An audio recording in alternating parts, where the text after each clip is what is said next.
जरा सोचिए, एक ऐसा गांव जहां हर सुबह सूरज की रोशनी उम्मीद नहीं बल्कि शोषण का एक और दिन लेकर आती थी। एक ऐसी जगह जहां लोगों को अपनी ही जमीन पर मजदूर बनकर काम करना पड़ता था और उस मजदूरी का भी कोई ठिकाना नहीं था। जहां सूदखोर और जमींदार ही भगवान थे और इंसाफ की हर आवाज दबा दी जाती थी। ये कहानी है पश्चिम बंगाल के एक छोटे से गांव नक्सलबाड़ी की। ये कहानी है उन दबे कुचले किसानों और आदिवासियों की जिनकी एक चिंगारी ने ऐसी क्रांति को जन्म दिया जिसकी आग में आज भी भारत का एक बड़ा हिस्सा झुलस रहा है। ये लड़ाई सिर्फ जमीन के एक टुकड़े की नहीं थी, बल्कि ये लड़ाई थी सम्मान, स्वाभिमान और न्याय की।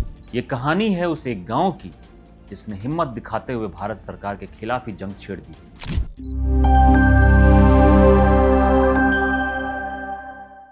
आज जब हम नक्सलवाद या मायावाद का नाम सुनते हैं तो जहन में क्या आता है? घने जंगल, लैंडमाइंस और सुरक्षा बलों के साथ मुठभेड़ की तस्वीरें, है ना? कई दशकों तक भारत सरकार इसे देश की सबसे बड़ी आंतरिक सुरक्षा चुनौतियां मानती थी। एक ऐसी समस्या जिसने हजारों जानें ली, अनगिनत परिवारों को तबाह किया और देश के विकास को सालों पीछे धकेल दिया। नक्शे पर एक लाल लकीर खींची जाती है जिसे रेड कॉरिडोर कहते हैं। ये कॉरिडोर भारत के दिल से गुजरता है, छत्तीसगढ़, झारखंड, उड़ीसा, बिहार, आंध्र प्रदेश के हिस्सों से होता हुआ। ये वो इलाका है जहां आज भी सरकार का नियंत्रण कमजोर है और माओवादी संगठन अपनी एक अलग समांतर सरकार चलाते हैं। लेकिन ये सब शुरू कहां से हुआ? ये लाल रंग आया कहां से? इस हिंसा की जड़ें कितनी गहरी है? इन सवालों का जवाब ढूंढने के लिए हमें समय में करीब 60 साल पीछे चलना होगा, उसी छोटे से गांव नक्सलबाड़ी में जहां इस कहानी की शुरुआत हुई थी। ये कहानी सिर्फ हिंसा की नहीं बल्कि उस अन्याय की भी है जो हिंसा का जन्म देता है। साल था 1967। भारत को आजाद हुए 20 साल हो चुके थे। संविधान लागू था जो हर नागरिक को बराबरी और न्याय का हक देता था। लेकिन कागज पर लिखे शब्द जमीनी हकीकत से कोसों दूर थे, खासकर बंगाल के गांवों में जहां अंग्रेजों के जमाने की जमींदारी प्रथा एक नए रूप में आज भी जिंदा थी। हालत ये थे कि देश की ग्रामीण आबादी का एक बहुत बड़ा हिस्सा भूमिहीन था, यानी उनके पास अपनी कोई जमीन नहीं थी। वहीं मुट्ठी भर अमीर जमींदारों के पास देश की ज्यादातर खेती की जमीन का मालिकाना हक था। ये भूमिहीन किसान और आदिवासी, जिन्हें बटाईदार कहा जाता था, उन्हीं जमींदारों के खेतों में काम करने को मजबूर थे। अपनी ही जमीन पर मजदूर, फसल का बड़ा हिस्सा जमींदार ले जाता और जो थोड़ा बहुत बचता वो सूदखोर के कर्ज का ब्याज चुकाने में चला जाता। पीढ़ी दर पीढ़ी ये शोषण का चक्र घूमता जा रहा था। दार्जिलिंग जिले का छोटा सा इलाका नक्सलबाड़ी इस शोषण का एक बड़ा केंद्र था। यहाँ के आदिवासी और किसान इस घुटन भरी जिंदगी से तंग आ चुके थे। उन्होंने कई बार शांति से अपनी आवाज उठाने की कोशिश की, लेकिन प्रशासन और सरकार, जो अक्सर जमींदारों के असर में रहते थे, उन्होंने उनकी एक न सुनी। इसी माहौल में कम्युनिस्ट पार्टी ऑफ इंडिया, मार्क्सवादी यानी CPI के कुछ युवा और गर्म मिजाज नेता सक्रिय हुए। इनमें 3 नाम सबसे अहम थे: चारू मजुमदार, कानू सान्याल और जंगल संथाल। चारू मजुमदार एक पढ़े लिखे विचारक थे जो इस सिस्टम को जड़ से उखाड़ फेंकना चाहते थे। कानू सान्याल एक बेहतरीन संगठनकर्ता थे जिन्होंने किसानों को एकजुट किया, और जंगल संथाल एक स्थानीय आदिवासी नेता थे जिनकी एक आवाज पर हजारों लोग खड़े हो जाते थे।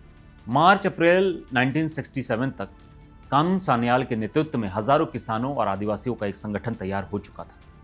गांव-गांव में हथियारबंद किसान समितियां बन गई जो जमींदारों के फरमान मानने से इनकार कर रही थी। उन्होंने जबरदस्ती जमीनों पर कब्जा करना और फसल अपने पास रखना शुरू कर दिया। माहौल में एक भयानक तनाव था। बस एक चिंगारी का इंतजार था जो इस बारूद के ढेर में आग लगा दे। और वो चिंगारी भड़की मई 1967 में। एक आदिवासी किसान जिसने अपनी जमीन पर हक जताया था, उसे जमींदार के गुंडों ने बेदखल करने की कोशिश की। इसके विरोध में किसान एकजुट हो गए। 24 मई को जब पुलिस इंस्पेक्टर सोनम वांगदी कुछ किसान नेताओं को गिरफ्तार करने पहुंचे तो उनका सामना तीर कमान और भालों से लैस हजारों आदिवासियों की भीड़ से हुआ। इस टकराव में एक तीर लगने से इंस्पेक्टर सोनम वांगदी की मौत हो गई। यह घटना प्रशासन के लिए खुली चुनौती थी। राज्य में उस समय यूनाइटेड फ्रंट की सरकार थी जिसमें CPI खुद शामिल थी, लेकिन सरकार ने अपने ही कार्यकर्ताओं के इस विद्रोह को कुचलने का फैसला किया। अगले दिन 25 मई को पुलिस की एक बड़ी टुकड़ी ने प्रसाद जोत गांव में जमा हुए लोगों पर अंधाधुंध गोलियां बरसा दी। इस गोलीबारी में 11 लोग मारे गए, जिनमें महिलाएं और बच्चे भी शामिल थे। सरकार को लगा कि इस एक्शन से विद्रोह खत्म हो जाएगा, लेकिन हुआ इसका ठीक उल्टा। इन 11 मौतों ने दबे हुए गुस्सों को ज्वाला में बदल दिया। चारू मजुमदार ने इसे एक क्रांति की शुरुआत घोषित कर दिया। उन्होंने नारा दिया, क्लास एनिहिलेशन, यानी वर्ग शत्रु, जमींदार सुदखोर पुलिस के मुखबिर का सफाया करो। उन्होंने माओ तसे तुंग के शब्दों को दोहराया। सत्ता बंदूक की नली से निकलती है, अब बातचीत का वक्त खत्म हो चुका था। नक्सलबाड़ी में लगी ये आग सिर्फ एक गांव तक ही नहीं रही। जब सीपीआई के बड़े नेताओं ने इस विद्रोह का साथ देने से मना कर दिया तो पार्टी टूट गई। चारू मजुमदार, कानू सान्याल और उनके साथियों ने 1969 में एक नई और ज्यादा कट्टरपंथी पार्टी बनाई, कम्युनिस्ट पार्टी ऑफ इंडिया या सीपीआई। इस नई पार्टी का एक ही मकसद था, हथियारों के दम पर भारत में चीन जैसी समाजवादी क्रांति लाना। यह विचारधारा, जिसे अब माओवाद या नक्सलवाद कहा जाने लगा, जंगल की आग की तरफ फैली। इसकी सीधी सी वजह यह थी कि जो शोषण नक्सलबाड़ी में था, वही शोषण बिहार के भोजपुर में, आंध्र प्रदेश के श्रीकाकुलम में और उड़ीसा के कोरापुट में भी था। हर जगह जमीन पर कुछ लोगों का कब्जा था और करोड़ों लोग भूमिहीन थे। इस आंदोलन ने शहरों के छात्रों और बुद्धिजीवियों को भी अपनी ओर खींचा। कलकत्ता और दिल्ली के नामी कॉलेज के युवा, जो एक बराबरी वाले समाज का सपना देखते थे, अपनी पढ़ाई और अपने आरामदायक जिंदगी छोड़कर इन गांवों में किसानों के साथ लड़ने के लिए कूद पड़े। उन्होंने दीवारों पर लिखना शुरू कर दिया, तुम्हारा नाम, मेरा नाम, वियतनाम, वियतनाम, और चीन का चेयरमैन, हमारा चेयरमैन। नक्सलबाड़ी की एक चिंगारी ने पूरे देश में एक आंदोलन को जन्म दे दिया था। यह अब सिर्फ जमीन की लड़ाई नहीं रह गई थी, ये भारतीय राज्य को उखाड़ फेंकने की एक हथियारबंद क्रांति बन चुकी थी। जमींदारों, पुलिस वालों और सरकारी अधिकारियों पर हमला आम हो गया। आंध्र प्रदेश के श्रीकाकुलम में आदिवासियों ने विद्रोह कर दिया। बिहार में यह आंदोलन एक भयानक जातीय संघर्ष में बदल गया, जहां ऊंची जातियों के जमींदारों और दलित भूमिहीन मजदूरों के बीच खूनी लड़ाइयां हुई। आंदोलन का तरीका बेहद क्रूर था।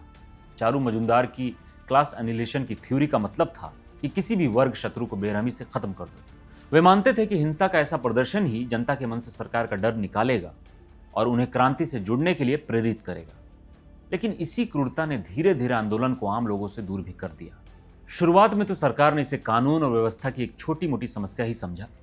जुलाई 1967 में पश्चिम बंगाल सरकार ने एक बड़े पुलिस ऑपरेशन के जरिए नक्सलबाड़ी में विद्रोह को बेरहमी से कुचल दिया। कानू सान्याल और जंगल संथाल जैसे कई नेता गिरफ्तार कर लिए गए, लेकिन तब तक विचारधारा फैल चुकी थी। 1970 का दशक आते आते ये साफ हो गया कि कोई छोटा मोटा विद्रोह नहीं, बल्कि देश के लिए एक बड़ा खतरा है। तब की प्रधानमंत्री इंदिरा गांधी की सरकार ने इस आंदोलन को खत्म करने के लिए पूरी ताकत झोंक दी। 1972 में आंदोलन के सबसे बड़े विचारक चारू मजुमदार कलकत्ता में गिरफ्तार हुए और पुलिस हिरासत में उनकी मौत हो गई। उनकी मौत के बाद हजारों नक्सली कार्यकर्ता या तो मारे गए या जेलों में डाल दिए गए। 1970 के दशक के अंत तक लगने लगा था कि नक्सलवाद शायद खत्म हो गया है, लेकिन ये तूफान से पहले की शांति थी। आंदोलन शहरों और मैदानी इलाकों से तो मिट गया, लेकिन इसने आंध्र प्रदेश, छत्तीसगढ़, झारखंड, उड़ीसा के घने जंगलों में अपनी जड़ें जमा ली। इन इलाकों में सरकार की पहुंच ना के बराबर थी। यहाँ रहने वाले आदिवासी दशकों से अनदेखी का शिकार थे। न उनके पास शिक्षा थी, न स्वास्थ्य और न ही रोजगार। उन्होंने आदिवासियों को एकजुट किया, उन्हें ठेकेदारों और वन विभाग के शोषण से बचाया और उन्हें न्याय देने के लिए अपनी एक अदालत बनाई, जिसे जनताना सरकार कहा जाता था। बदले में आदिवासियों ने उन्हें छिपने के लिए सुरक्षित ठिकाना, खाना और नए लड़ाके दिए। इन्हीं जंगलों से नक्सलवाद एक बार फिर से खड़ा हुआ, इस बार पहले से भी ज्यादा संगठित और घातक रूप में। सरकार का जवाब भी समय के साथ बदला। सिर्फ पुलिस एक्शन के बजाय सरकार ने दो तरफा रणनीति अपनाई, सुरक्षा और विकास। एक तरफ सीआरपीएफ की कोबरा बटालियन जैसी स्पेशल फोर्स बनाई गई, जो जंगल युद्ध में माहिर थे। आंध्र प्रदेश ने ग्रेयाहुंडस नामक की एक एलिट फोर्स तैयार की, जो नक्सलियों से लड़ने में बहुत कामयाब रही। 2009 में केंद्र सरकार ने ऑपरेशन ग्रीन हंट नाम से एक बड़ा अभियान छेड़ा। दूसरी तरफ सलवा जुडूम जैसे विवादित प्रयोग भी हुए। छत्तीसगढ़ में सरकार के समर्थन से स्थानीय आदिवासियों को ही हथियार देकर नक्सलियों से लड़ने के लिए खड़ा किया गया, लेकिन इस प्रयोग ने एक भयानक गृह युद्ध शुरू कर दिया, जहां आदिवासी ही आदिवासियों को मार रहे थे। गांव के गांव जल गए, हजारों लोग मारे गए और लाखों बेघर हो गए।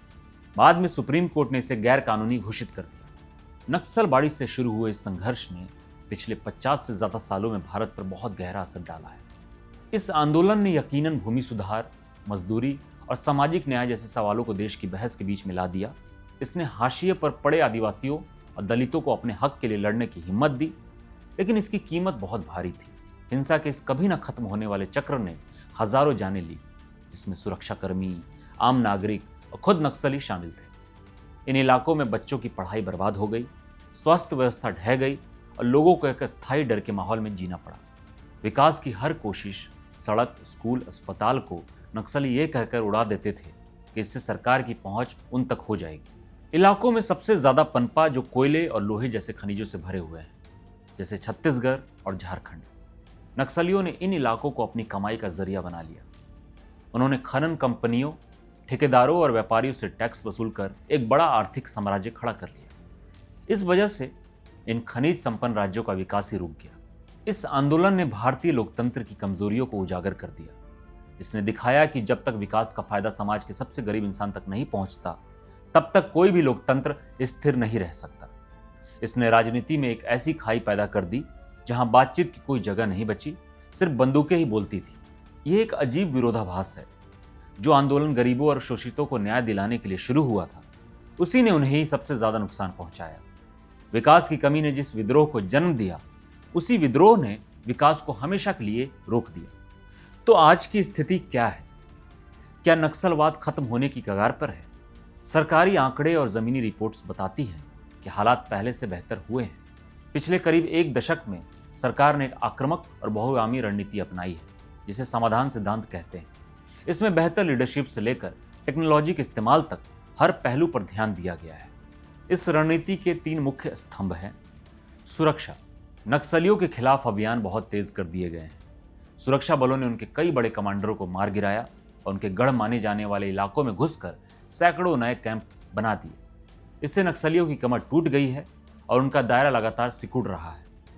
दूसरा, सरकार अब उन दूर दराज के इलाकों में तेजी से विकास पहुंचा रही है जहां पहले उसकी कोई पहुंच नहीं थी। सड़कें, मोबाइल टावर, स्कूल और अस्पताल बनाए जा रहे हैं ताकि स्थानीय लोगों को मुख्य धारा से जोड़ा जा सके। तीसरा, समर्पण।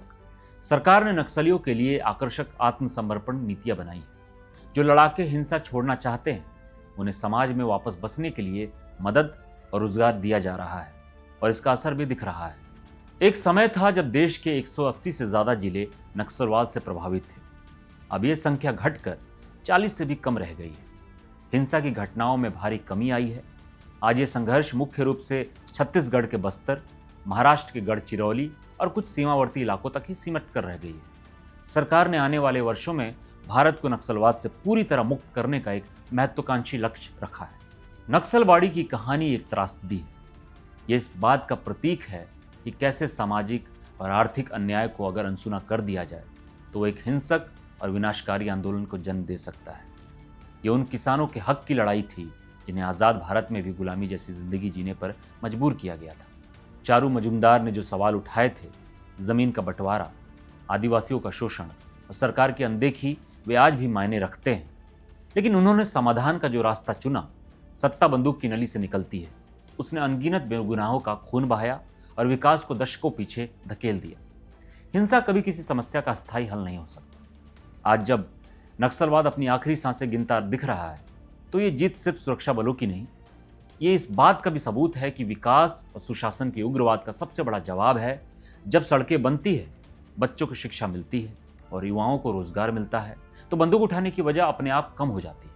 नक्सलबाड़ी का इतिहास हमें एक जरूरी सबक सिखाता है।